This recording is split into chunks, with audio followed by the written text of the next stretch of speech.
మౌనిక అయితే అందరిని వదిలేసి అత్తారింటికైతే వెళ్ళిపోతుంది. అక్కడ దీవించండి అత్తయ్య గారు అని చెప్పనని నీలకంఠం అలాగా వాళ్ళ భార్య కాళ్ళ మీద పడితే, అప్పుడు పిల్ల పాపలతో నిండు నూరేళ్ళు ఉండు అని చెప్పి అంటాడు. కానీ నీలకంఠం అయితే నువ్వు అనుకున్నది జరగదు, నీ కొడుకు ఆడ పగ సాధించుకునే దానికే పెళ్లి చేసుకున్నాడని చెప్పని తన మనసులో అనుకుంటాడు.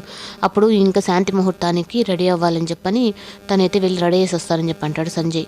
అప్పుడు తనని కూడా మౌనికని కూడా రెడీ చేయని చెప్పానంటే, నీకు చెప్తున్నాను ఎంత ఓర్పుగా ఉంటేనే సంసారం అనేటివి ఉంటాయి అని చెప్పంటే నేను అలాగే ఉంటాను, మీరు అమ్మలా చూసుకుంటారని మా అమ్మ చెప్పింది అని చెప్పనని అంటుంది. అప్పుడు సరే శాంతి ముహూర్తానికి టైం అవుతుంది కదా పదమ్మ అని చెప్పని అంటారు. మీనా అయితే బాలుని వెతుక్కుంటూ ఇంటికి రాకుండా ఉండేటప్పటికి మీనా బాలుని ఎత్తుకుతూ తిరుగుతూ ఉంటుంది. ఒక దగ్గర అయితే తాగేసి కూర్చొని ఉంటే నా చెల్లెల జీవితాన్ని తనే నాశనం చేసుకుంది, అది పసుపు తాడనుకొని ఉరితాడేసుకొని అక్కడికి వెళ్ళిపోయిందని చెప్పి బాధపడుతూ ఉంటాడు.